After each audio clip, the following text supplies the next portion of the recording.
my career of over 30 years in the property industry, I've never seen so many things happen in one year as has happened in 2019. And whilst they've been good and bad, we haven't seen huge gyrations of the market either.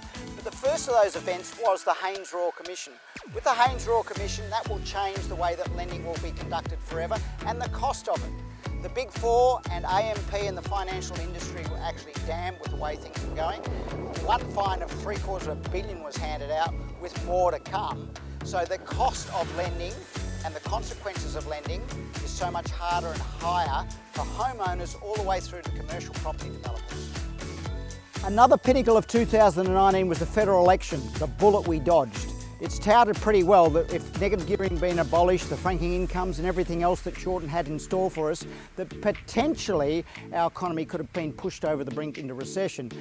Business confidence has been up since that federal election result, and we see that things are moving along very nicely.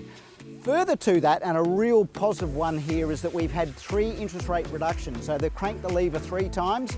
The interest rates are now at a historic low, 0.75%, totally unheard of.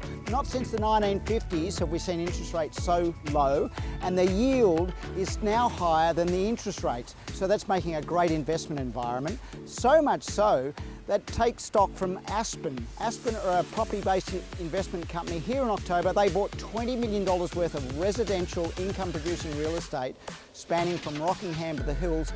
They're voting with their feet, and they're purchasing property at a time that they see that be the best time in the market to be purchasing because of interest rates and prices. With interest rates, we believe there might be another 1 or 2 small movements downwards, but we're not going to probably hit 0 interest rates as it is in Denmark, Japan, Switzerland and Sweden. And there's actually now a lot of pressure to bear on fiscal policy to be adopted, so idea of tax cuts to try and stimulate the economy and get things going further from here. On a national sense, our Aussie dollar is just above 60 cents. We go back a decade ago, it was above parity, up to about $1.10. So Australia is so much cheaper for people to be purchasing within, and our exports as well are cheaper. Our Aussie dollar being cheaper actually skews things in the economy both good and bad. The other pleasing thing to see is our current account surplus. We actually, for the first time for 46 years, 2 years in a row, have had a current account surplus. That's fantastic news, and that will be reverberating through the economy over and over again.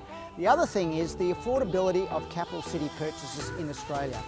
Now, the affordability here in Perth is running at 5.2. In Sydney it's 8.2, and in Melbourne it's 7.2. So Perth is the cheapest capital city in Australia to be buying it, and the most affordable. The biggest global factor at the moment, and it was this time last year and still is Trump and China. This trade war continues to fester. We now seem to have Argentina and Brazil caught in the crossfire, and potentially France is going to be drawn in as well. The consequences and fallout for Australia has been significant and will continue to be so until that is resolved. The other thing, of course, is Brexit. That continues to fester and cause doubt in a global sense. For here in Australia, probably our eyes are on China. The slowdown in growth in China is significant. The Hong Kong uprising there gives us a bit of instability and factors there that are concerning. And the other concern is, and we don't hear much about it, is the growing debt in China. That's one to be watched as well. 2 further significant factors that I see that are not so much prominent out there, but they are unfortunately, is terrorism and climate change. Greta Thunberg's address on climate change shocked a few people and brought ours to our senses to a degree, a little bit like An Inconvenient Truth did over a decade ago. And the cost of doing business with climate change will be significant going forward.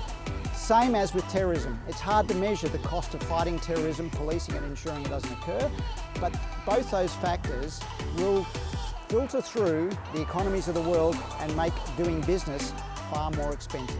Statewide, we didn't start off 2019 very well. McGowan introduced a 7% surcharge for foreign investment, which put us no different than the rest of Australia, unfortunately. We had a potential point of difference and we blew it. Towards the end of the year, it's been great because he introduced a 75% abolition of stamp duty for off-the-plan purchases, which should give us a bit of boost in the arm, as well as social housing. There's a $500 million social housing package for the next 2 years to be spent, which will infuse into the economy. But there's greater things happening afoot in WA. We've got so much great stuff happening here in WA that is going to filter through for 2020 and beyond. Billions and billions of dollars are being spent in our iron ore, gas, lithium areas.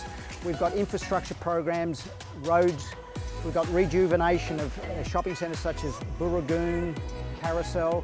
We've got King Square, Yagan Square, Elizabeth Quay. Billions and billions of dollars of this being spent, which is going to boost our economy dramatically and seeing WA at the forefront of the recovery here in Australia. So as we've seen, 2009 has been cram-packed full of events that affects the Perth property market. And here in Perth, we've seen our residential vacancy factor drop to 2.5%. This time last year, it was 6, beyond 6. We're the second best in the country. We are the cheapest capital city in the whole of Australia. We have by far the best affordability in the whole of Australia. We have the best employment record in the whole of Australia. We have billions and billions of dollars being spent on infrastructure. So everything looks set for a great 2020 as we leave 2019. So come and enjoy WA, 12,000 kilometres of our great coastline, and invest in the state that really has got the full promise for 2020.